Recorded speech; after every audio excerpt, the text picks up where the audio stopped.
you would have seen the news by now that Sebastian Fundora is pretty much set to defend his light middleweight titles against Errol Spence Jr. And we all pretty much saw this coming because Spence and Fundora faced off after the fight with Tim Tszyu, and Fundora's team were saying pretty openly that that is the fight they would like to see next, and they were pretty much happy to not fight Terence Crawford, which means they would need to vacate their WBO title. And they both talked about it.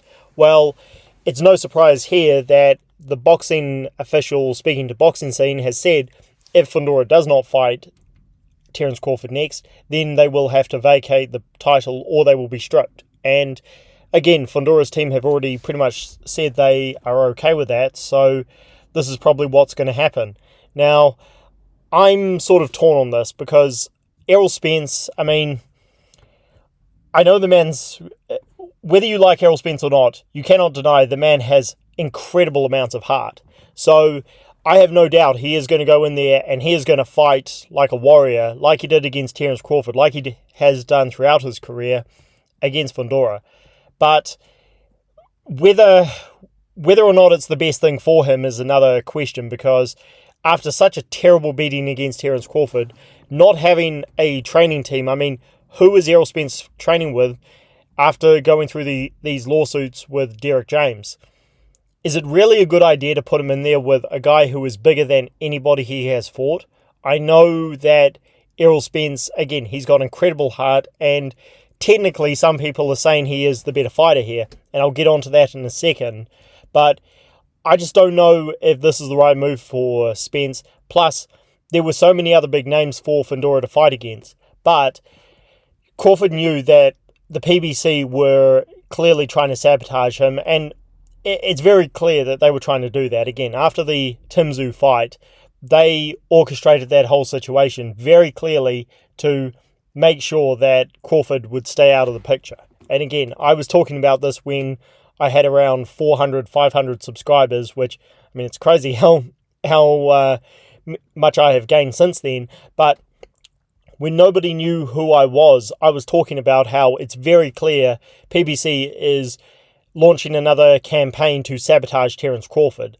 And therefore, Crawford went off and fought Israel Madrimov. And this may actually be a better fight because, well, actually, that's for another video. In terms of Crawford Madrimov, that really should involve the WBO title now. And I don't see why it won't, because there's plenty of time to put it on the line. And again, Crawford is the mandatory. And Madrimov, he is champion with the WBA, and therefore a unification makes all the sense in the world. And, you know, the light middleweight division is very much every man for himself because there's no clear-cut number one guy. There's nobody who stands above the rest. And, you know, Tim Tszyu, if he beats Virgil Ortiz, likewise if Ortiz wins that fight, then the winner should be fighting for the WBO title. So, yeah, there are just so many great fights in this division. I am all for them all fighting each other. Again, Spence isn't the most deserving guy, but technically he may have a chance here because Fundora, he's only just started using his height and reach. And, you know, Fundora, I respect the guy for what he achieved, but he does have a fair bit to prove after that fight against Tim Tszyu. So we're going to see, can he faint a lot more than he did in that fight? Can he be more unpredictable? Can he deal with a guy who is going to put the pressure on him?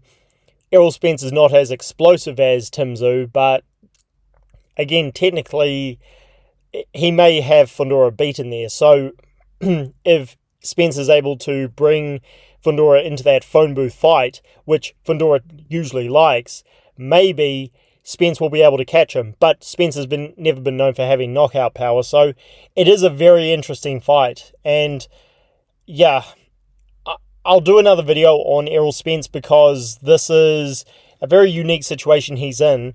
But either way, interesting fight. Again, we all knew the WBO would strip Fundora if the Crawford fight didn't happen. So yeah, this is not really surprising.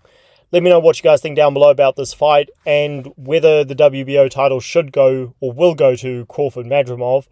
And how do you see this fight playing out? And Does anybody know what is the case with Errol Spence's training situation? Let me know, guys. Catch you guys later. Like the video and subscribe to the channel for more, as always.